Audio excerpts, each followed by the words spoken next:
dari kelas 1 SD sampai 3 SD itu saya mendekati ranking 1 terus. Kenapa? Karena pada waktu itu ada yang saya suka di kelas. Saya itu punya keinginan dapat perhatian dari seseorang. Ternyata bertepuk sebelah tangan.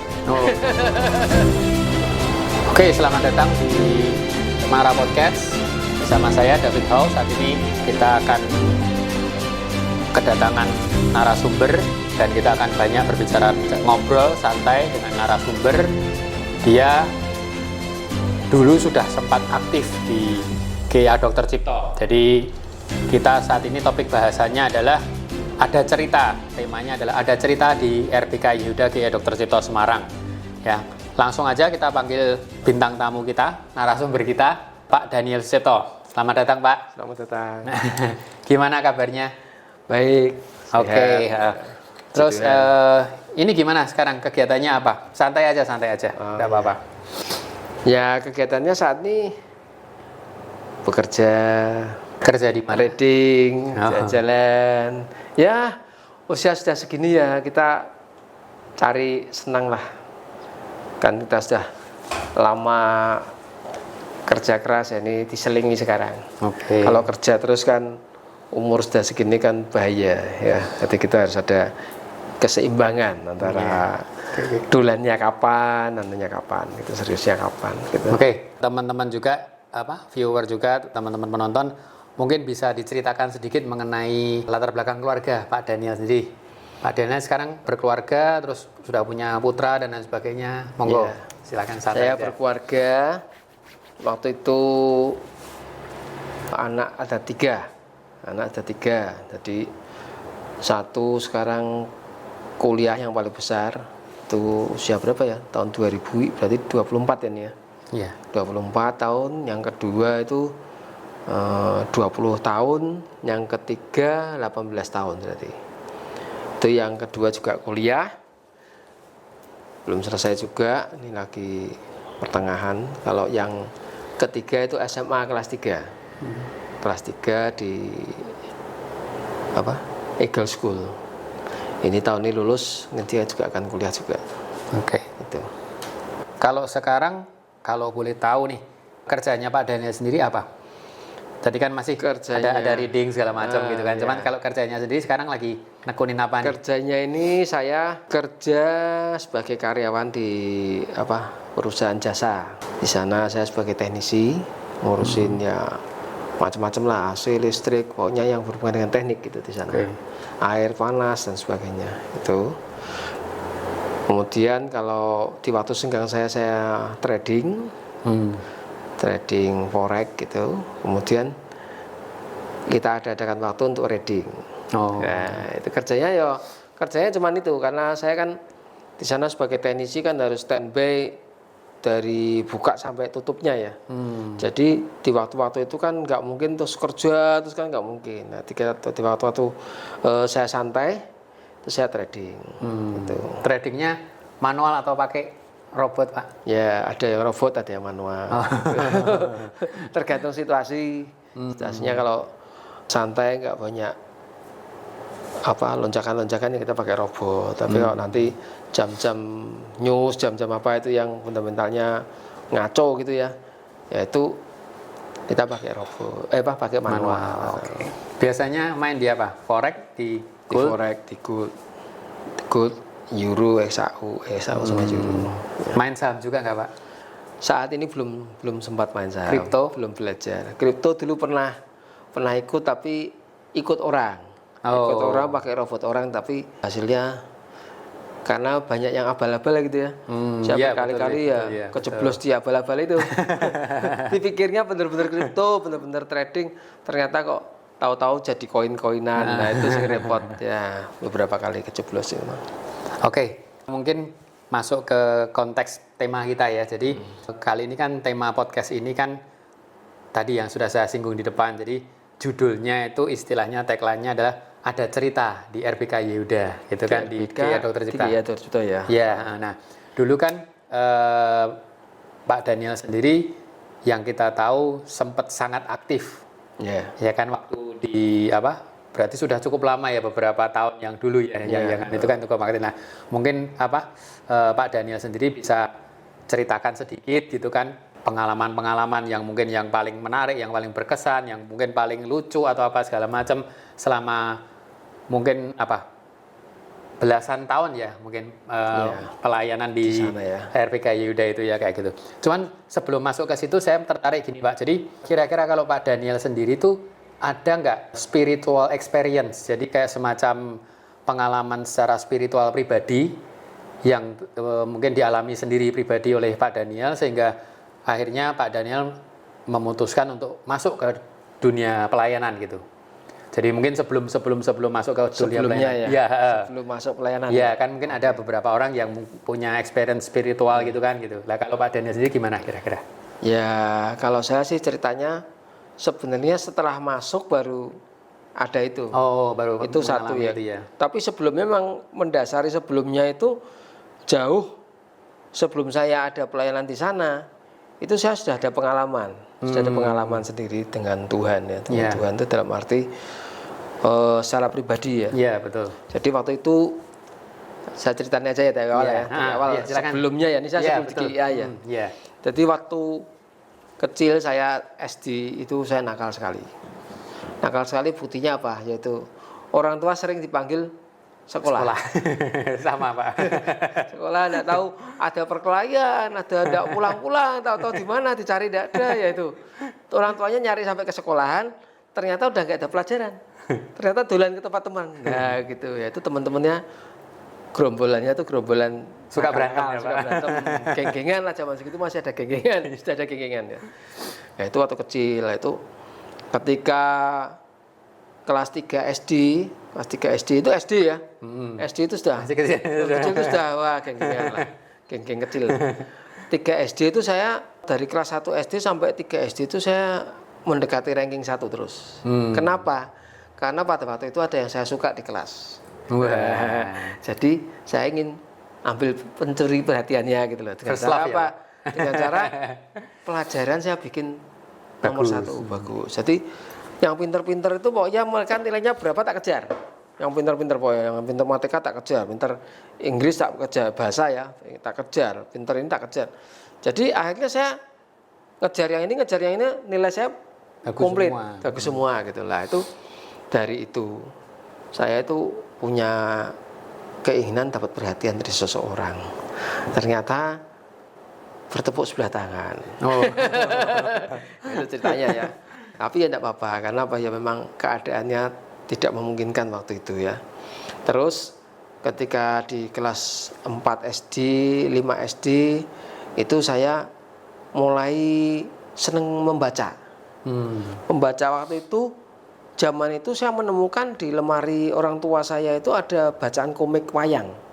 Mahabharata era Kosase itu ya. Yang gambarnya lukisan dia kayak lukisan itu.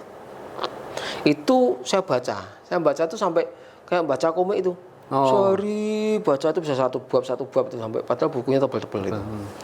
Nah, sehabis membaca itu habis ceritanya, enggak punya buku lagi. Nah, saya bingung mau baca apa nih, kadang seneng baca ya, baca cerita. Saya lihat Alkitab. Saya pikir Alkitab ini ada ceritanya juga kan. Oh, di sekolah minggu waktu itu saya sekolah minggunya di Pringgading.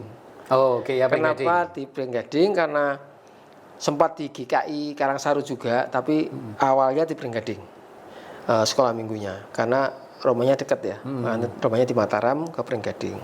Waktu kecil, waktu di Dr. Cipto di bawah kelas 3 SD itu ikutnya gerejanya di Merican, Pantai Kosta, ikut ayah di Pantai Kosta, gereja Pantai Kosta Indonesia, Serikat Indonesia, ya atau di sana. Nah, ketika saya membaca itu habis bacaannya, saya pikir, wah ini Alkitab segitu tebelnya tuh, mesti ini ceritanya macam-macam ini. Lebih menarik ya. Lebih menarik mungkin ya. Saya baca. Nah dari situ saya tuh jadi suka sama Alkitab. Jadi saya mungkin kelas 4-5 SD itu saya sudah membaca Alkitab itu sudah katam istilahnya. Satu buku itu sudah kebaca pasti. Nah saya baca berapa saya tidak tahu. Yang pasti satu buku sudah kebaca. Karena itu kayak ceritaan loh. Awal kayak cerita, terus sambung-sambungkan itu nyambung. Kayak cerita. Lah itu dari situ saya mulai punya pengalaman dengan Tuhan. Padahal cuma baca, waktu itu enggak ada rasa pengen Tuhan gimana, tapi tahu-tahu hadir sendiri. Oh. Tuhan itu yang hadir, bukan saya yang cari deh. Tapi Tuhan yang hadir. Ketika kita baca, kita tidur, itu rasanya tenang, damai gitu. Nah, itu dari semenjak itu saya ada perubahan dalam hati saya. Yang tadi geng-gengan itu sudah hilang semua. Mulai hilang.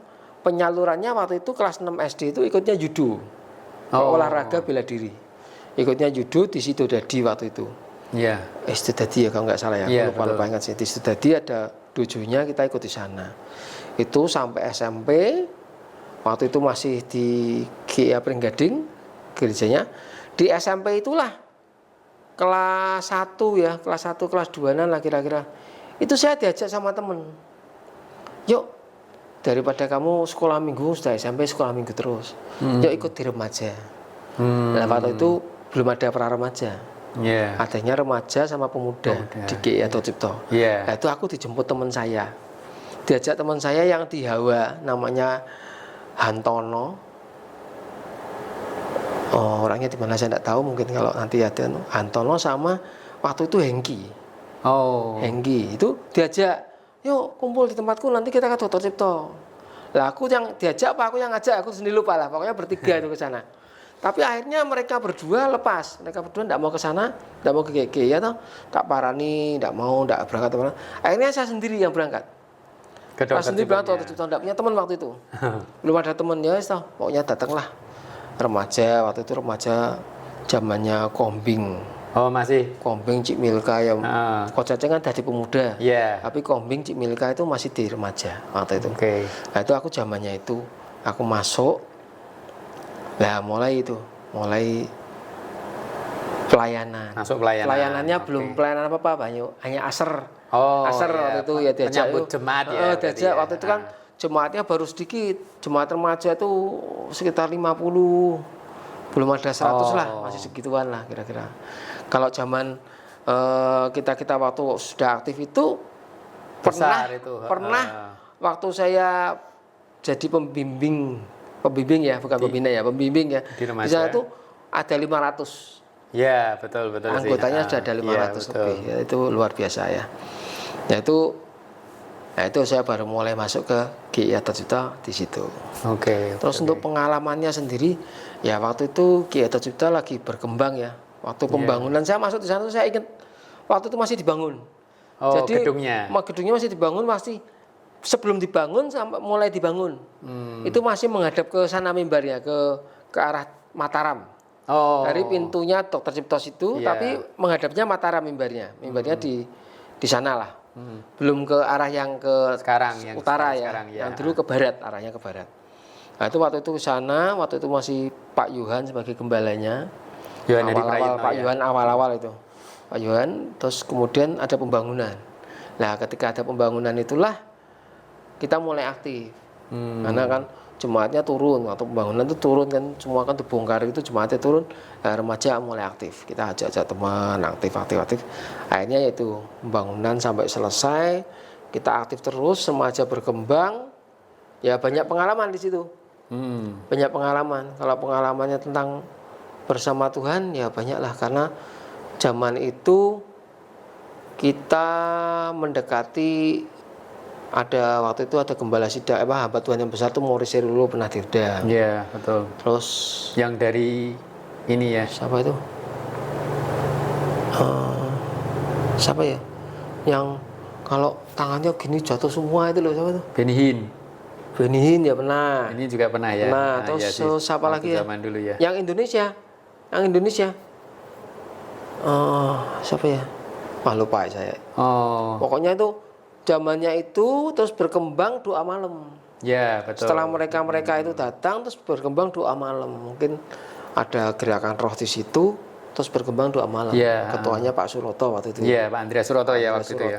Yang sudah almarhum. Itu beliau mengepalai doa malam, kita remaja dilibatkan. Nanti kalau malam itu kita acara jam 10 mulai itu. Jam 10 doa sampai semalam suntuk itu juga 3, pernah ya. Jam 2 jam 3 selesainya itu. Nah, itu kita mulai aktif di situ. Nah, Kemudian remaja waktu itu tidak tahu juga kita ada kegerakan. Remaja puji-pujian, waktu itu kan doa malam ya, puji-pujian, penyembahan itu luar biasa.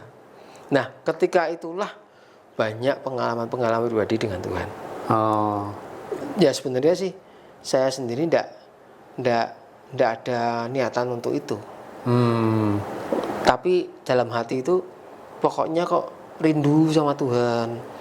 Hampir setiap hari saya ke gereja. Setiap acara di gereja saya ikut, vokal grup ikut, visitasi ikut, paduan suara ikut. Ini paduan suara sama vokal grup beda ya. Ini kelompok sama ini kor kan bersama ya, umum. Terus ada apa itu namanya? Biston. Persekutuan doa yang Rebu di gereja. KTB itu ikut. Kelompok tubuh bersama itu ya dulu ya. Ikut. Yes, pokoknya hampir setiap hari di gereja. Terus waktu kita mulai aktif itu, terus ditawarin sama waktu itu Coach Ceceng ya, ngajak-ngajak. Thomas Esa itu waktu itu mulai ada ide-ide, kalau kebaktian tuh dibikin gini, terlebih kalau ada acara, acara Natal, Paskah dan sebagainya lah. Kita diajak ikut dekor, ikut bantu. Dekorasinya. Pokoknya semualah perlengkapan dekorasi kita remaja dilibatkan sama Coach Ceceng waktu itu, Coach Thomas itu. Nah kita mulailah saat itu kalau ada acara ya kita diikutin dari panitia. Nah jadi selama ada acara, ada panitia apapun remaja mesti ikut di situ. Waktu itu yang mewakili ya kadang Tony, kadang Coach Ceceng sendiri, kita hanya diajak gitu ya untuk bantu semuanya di pelayanan di sana. Nah itu hampir kalau mamanya menghadapi Paskah, menghadapi Natal itu hampir seminggu tuh tidur di gereja, dekor gereja gitu. Setiap malam kita kerjakan. Sampai pernah saya pulang ke rumah itu tidak boleh masuk rumah sama orang tua saya. Sana tidur di gereja, minta makan sama gereja sampai gitu kan. Karena apa? Yaitu waktunya banyak di gereja. Orang tuanya sampai bingung nih ngapain di gereja. Terus sekolahnya ya kebetulan saya sendiri tidak tahu, walaupun banyak kegiatan di gereja tapi sekolah juga nilainya bagus, aman-aman aja gitu loh. Ya ada berkat di sana. Tidak belajar tapi bisa ya, ini tapi jangan ditiru ya, tidak boleh ditiru, tapi itu kan spesial karena waktu itu mungkin ada gerakan Tuhan yang memerlukan kita untuk melakukan sesuatu, makanya ada imbasnya, ada imbal baliknya. Tuhan tidak pernah berhutang. Tuhan tidak mau berhutang. Nilai kita ditambahkan, dibikin bagus. Ya kira-kira itulah. Kalau pengalamannya masih banyak, Pak. Masih banyak banget. Tapi mungkin kalau diceritakan bisa 2 hari doang ya kita. Gini aja. Kalau boleh tahu sekarang Pak Daniel juga masih beribadah di GEIA Dr. Cipto atau? Saya terakhir saya sudah nggak beribadah di Dr. Sudah tidak di Dr. Cipto ya. Ya mungkin ini besok-besok nih mau balik ke sana lagi. Mungkin ya. Karena gini, terus kalau misalkan kadang mungkin Pak Daniel sendiri sempat mengenang waktu zaman dulu gitu ya, gini-gini selama. Pernah enggak di dalam hati kecilnya Pak Daniel itu mungkin merasa coba dulu aku waktu masih aktif di remaja di GEIA Dr. Cipto itu aku kok kepengen ngambil bidang pelayanan ini tapi belum sempat kejadian gitu. Ada nggak yang kayak gitu? Kalau misalkan ada yang merasa menyesalnya tapi dalam tanda petik, dulu kok aku nggak ngambil pelayanan yang ini ya gitu. Ada nggak yang semacam itu? Saya itu tidak punya keahlian khusus. Musik tidak bisa, nyanyi ya asal teriak aja. Terus yang lain-lain saya juga nggak bisa. Jadi bisanya cuma ikut rame-rame lah.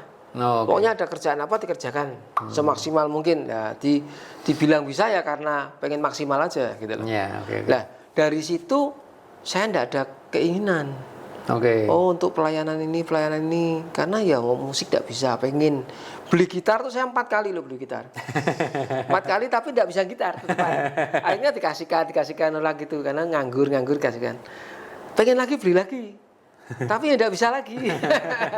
Tidak tahu, tidak ada seninya ya, tidak punya seni. Terus waktu dulu informasi yang saya dengar kan Pak Daniel itu sempat dapat julukan MacGyver-nya remaja dulu. Itu gimana ceritanya, Pak? Nah, itu saya tidak tahu juga. Karena dulu waktu itu saya itu pelayanan kan hanya asos saja, belum singer, belum apa-apa. Itu saya menyibukkan diri, kalau nggak pas asos saya bantu Pak Cip namanya. Oh. Pak Cip itu bagian sound system yang diserai remaja. Yeah. Ketika kebaktian remaja itu kebanyakan Pak Cip yang disuruh. Nah, Pak Cip ini beliau sudah tua. Oh. Waktu itu sudah tua, kita ini masih kecil-kecil tapi beliau sudah tua. Nah, dia naik turun, kalau bayangin, nah ngerti toh Cipto dulu yang bangunan baru itu dia ada di studio yang di atas itu. Tinggi gitu. Di atas itu naiknya tangga, terus ada tangga puter gitu. Muter, ya betul. Tangga naik balkon, naik atas paling ujung belakang, naik lagi, terus naik tangga muter juga, baru masuk studio itu. Nah, saya tuh bayangin ngeliatin beliau masangi mic bawah atas itu saya kasihan. Akhirnya kan, wes Pak Cip di atas saja, saya tak yang masang. Pak Cip yang ngecek sound, saya yang masang mic-nya yang cek gitu loh. Nah, itu saya bantu gitu. Lama-lama saya kan ikut belajar di atas, oh caranya mixer gini sambil belajar. Akhirnya saya bisa. Akhirnya bisa, ketika kadang Pak Cip tidak bisa datang, saya atasi sendiri. Oke. Nah, itu mulai dari situ saya bisa sound system ya, ngerti ya sound system mixer itu gimana ngeceknya. Oh, mic ini masuk, mic ini terusnya imbangannya gimana gitu tuh mulai tahu. Oke. Nanti Pak bakal bilang, "Oh, bassnya kekencengan." Nah, kita kurangi di mana gitu kita tahu. Nah, dari situ belajar lama-lama karena saya kemudian masuknya STM. Mesin. Setelah SMP saya masuk STM masih di GIA ya waktu itu ya. Saya di STM itu saya masuk mesin. Saya belajar tentang mesin, tentang teknik, otomatis belajar kelistrikan. Iya, betul. Ya, waktu itu kelistrikan arus lemah mobil, tapi arus besar juga ada pelajarannya, mendasari juga kan. Nah, kalau elektronik arus lemah yang mikro saya nggak bisa. Tapi yang untuk yang lemah yang mobil 12 volt itu kita bisa tahu. Nah, dari situ saya belajar ketika gereja membutuhkan lighting dan sebagainya, saya mencoba untuk mengatasi semuanya sendiri. Nah, kebetulan zaman saya di STM itu saya punya teman namanya Kian Jiang. Ya, Kian Jiang itu teman SD saya. Sama yang lain-lain itu senangannya disko. Zaman itu kalau usia 17 tahun anak-anak sedes itu ulang tahun 17 itu acaranya diskoan. Nah, diskoan kita tuh ngejar tiket. Kalau tahu di sana dia mau ulang tahun. Nah, di samping saya pelayanan, saya di dunia malam juga nakal. Jadi itu berimbang. Kalau lagi pelayanan, tapi kalau lagi malam minggu ya cari tiket. Kalau ada acara yang lagi mau ada ulang tahun, kita ngerti infonya ada yang mau ulang tahun ini si A si B, cari rumahnya, minta tiket. Ini grup lampunya ini, hubungi grup lampunya, minta tiket. Untuk apa? Bisa ikut acara diskoan, bisa makan enak. Nah, itu zaman itu. Nah, dari situ lama-lama kita berpikiran, wah kalau punya lampu disko sendiri enak ya, bisa sewa-sewakan ya. Terus saya sama temen itu bergabung untuk bikin lampu. Bikin lampu waktu itu nggak ada modalnya, Pak. Saya anak seorang tukang cukur rambut. Teman saya itu anaknya pegawai biasa ya, Kian Jiang itu, yang lainnya juga pegawai biasa. Nggak punya duit. Akhirnya kita cari akal gimana nih cara bikin sendiri lampu waktu itu. Pakai cari black susu, dibikin buat reflektornya, terus triplek. Bikin kotak-kotak itu, malah lampu kita jadi paling terang waktu itu, paling terang dan paling aneh lah, karena kita bikin lampu-lampunya luar biasa. Nah, itu dari situ akhirnya sudah nggak zamannya diskotik, nggak zamannya itu dipakai untuk di gereja. Untuk lighting gereja. Saya pakai untuk lighting di gereja. Lah, itulah mulai zaman itu kalau ada lampu lighting, sound system, dekor kita yang cawe-cawe yang handle semua. Nah, itu mungkin dari situ disebut MacGyver itu di situ. Karena apa ya? Ya zaman segitu kalau jatahnya naik tinggi-tinggi itu kan waktu itu berapa? 17 meter ya. Itu apa dindingnya gereja ya. Kita pasang tulisan sana. Ya nggak ada yang mau naik, yang naik ya saya tok. Caranya naik, tidak ada BI setinggi itu kan. adanya apa? Tangga biasa. Tangga yang kayak pemadam itu yang bisa didorong gitu tuh. Padahal kita harus sana sini, harus ini pindah-pindah. Masang itu kan kadang 3 dimensi, harus di depan apa segala ya sampai pernah itu mungkin kalau ada dokumentasinya ya, ada fotonya tuh depan tangga itu kita pasang meja kayak gini. Supaya kayak BI ditancap ditahankan di dinding. Tangganya di sini kita pasang di sini ornamen-ornamen gitu. Kan pernah bikin pilar dari atas sampai bawah itu lah itu. Itu kita kerjakan, makanya mungkin di situ disebut MacGyver ya mungkin. Karena apa? Kalau ada motor rusak ya saya, ada listrik ya saya, ada lampu, ada pokoknya konstruksi apa banyak bikin gua waktu itu. Ya yuk, mesti kan piye carane yuk ini meja ditoto gini ya. Berarti serba bisa ya Pak? Ya kita yang bikin. Kalau boleh minta dari Pak Daniel kan sebagai apa ya? Bisa dibilang senior ya di RPK Yuda sendiri kan waktu itu. Kalau misalkan boleh bisa menyampaikan apa yang jadi kerinduan atau mungkin pesan-pesan, saran segala macam kepada teman-teman yang mungkin saat ini masih aktif atau mungkin masih bergabung di RPK Yuda. Monggo silakan. Ya, untuk saat ini saya kan tidak tahu ya kondisinya Kia sekarang kayak apa. Tapi kalau dilihat dari zaman pelayanan saya dulu, mungkin zaman itu kan semua eranya itu kan berbeda-beda. Iya, betul. Eranya waktu itu era acara. Iya. Era acara yang heboh. Iya, betul. Ada drama, ada macam-macam itu ya, acara yang heboh. Tapi kalau yang sekarang eranya apa saya tidak tahu.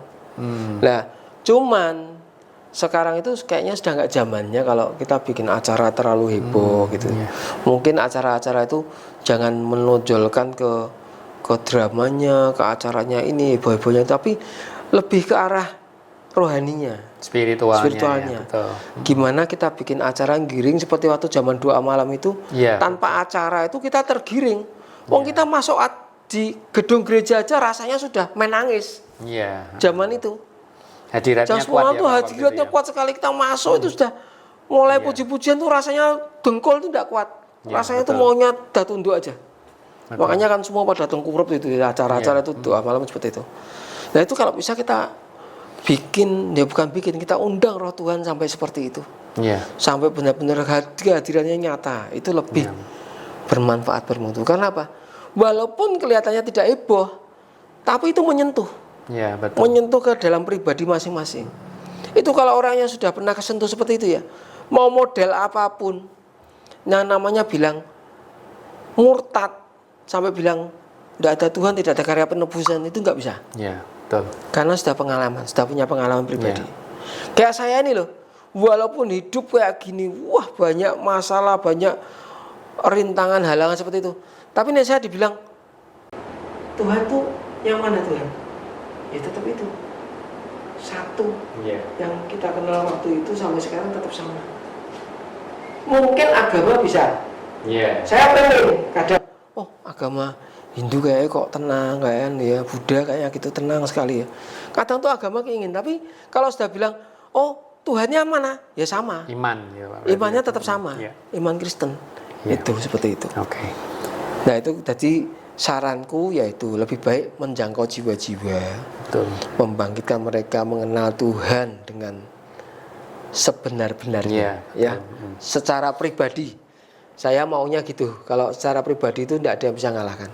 Tapi kalau cuma katanya ini katanya itu ngikuti kegiatan gitu, apa sampai apa, tapi tidak pernah bertemu secara pribadi, percuma. Saya bilang percuma. Dasarnya nanti, kurang kuat ya Pak berarti. Kena angin badai, kena apa sedikit rontok pasti. Imannya loh ya, rontok imannya. Mungkin ekonomi kuat tapi imannya belum tentu. Tapi kalau yang namanya orang sudah punya pengalaman pribadi dengan Tuhan itu, mau kayak apa nanti balik-baliknya sama. Ketemunya di hal yang sama lagi. Yaitu ketemunya Tuhan, carinya Tuhan. Sip. Kira-kira. Terima kasih Pak Daniel buat semuanya yang sudah bersedia sharing ya, cerita pengalaman-pengalaman dan sebagainya. Dan saya sendiri secara pribadi terus terang sangat terberkati dengan kisah sharing dari Pak Daniel ya. Dan melalui episode kita kali ini, saya sendiri berharap teman-teman pemirsa khususnya yang masih ada berhubungan dengan Kiai Dr. Cipto, khususnya waktu dulu remaja RBK segala macam, bisa kembali mengenang dan cerita Pak Daniel ini bisa kembali merefresh iman kita, terus kenangan kita dan lain sebagainya. Dan harapan saya adalah, harapan kita di sini di Cemara Podcast adalah dengan episode seperti ini, semua iman kita, kerinduan kita untuk melayani Tuhan itu kembali bisa dipulihkan, bahkan lebih ditingkatkan lagi. Oke, mungkin seperti itu aja untuk episode kali ini. Kita akhiri sampai di sini dulu. Terima kasih buat waktunya Pak Daniel. Tuhan berkati. Terima kasih.